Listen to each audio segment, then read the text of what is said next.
नमस्कार. आपण पाहत आहात तुळजा एक्सप्रेस. पाहूयात काही ठळक आणि महत्त्वाच्या घडामोडी.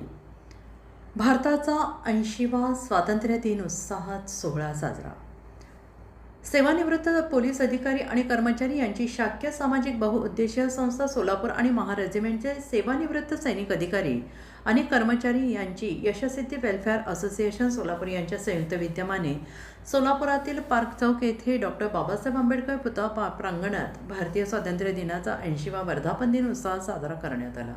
या कार्यक्रमाची सुरुवात डॉक्टर बाबासाहेब आंबेडकर यांच्या पूर्णाकृती पुतळ्यास पुष्पहार अर्पण करून करण्यात आला. त्यानंतर शिवपुत्र घटकाबळे यांच्या नेतृत्वाखाली बिगुलाच्या निनादात भारतीय तिरंगा ध्वजाला सलामी देण्यात आली. उपस्थितांनी सामूहिकरित्या राष्ट्रगीताचे गायन करून राष्ट्रध्वजाला मानवंदना दिली. यावेळी सिव्हिल हॉस्पिटल सोलापूर येथील वरिष्ठ वैद्यकीय अधिकारी डॉक्टर मिलिंद मस्के यांनी भारतीय स्वातंत्र्याच्या इतिहासावर प्रकाश टाकला.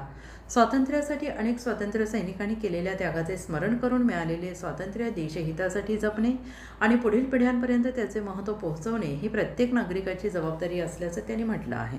उपस्थितांना त्यांनी स्वातंत्र्य दिनाच्या शुभेच्छा दिल्या. याप्रसंगी शाक्य सामाजिक बहुउद्देशीय संस्थेचे डॉक्टर अंगद मुके, नाना गाडे, गौतम चंदन शिवे, शांताराम वाघमारी, किसन सुरवसे, सुधाकर सुरवसे, गोपी कांबळे, नागेश गायकवाड, श्रीमंत गायकवाड, अंबादास बनसोडे, व्यंकटेश सोनवणे, अशोक सोनवणे, कैलास गायकवाड तसेच यशसिद्धी वेलफेअर असोसिएशनचे कमलाकर माने, शिवपुत्र घटकाबळे, मारुती मोरे, शंभूदेव सुरवसे, लिंबाजी कांबळे, विष्णू वाघमारे, मल्लिकार्जुन धसाडे, मसन्ना मनोरे, सुरेश गेजगे, चंद्रकांत बनसोडे, राहुल सावळे, गुंडू केंगार, अशोक कांबळे, श्रीकांत गजघाटे, सिद्धार्थ गायकवाडे, सुरेश खलसोडे, गणपत आयगोळे, सत्यवान वाघमारे, नगनाथ शिंदे, विवेकानंद सावंत, भाऊसाहेब वंजारी, भरत कांबळे आदी उपस्थित होते. यावेळी भारतप्रेमी, आंबेडकरप्रेमी, सुजाण नागरिक, महिला, युवक युवती आणि विद्यार्थी मोठ्या संख्येनं उपस्थित होते. या कार्यक्रमाच्या शेवटी शाक्य संस्थेचे डॉक्टर अंगद मुके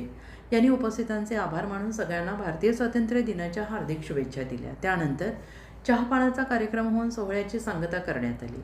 अशाच नवनवीन बातम्या पाहण्यासाठी आजच तुळजाई एक्सप्रेस चॅनेलला लाईक, सबस्क्राईब आणि शेअर करायला विसरू नका. तुळजाई एक्सप्रेससाठी प्रतिनिधी अरुण लोखंडे, जळकोट.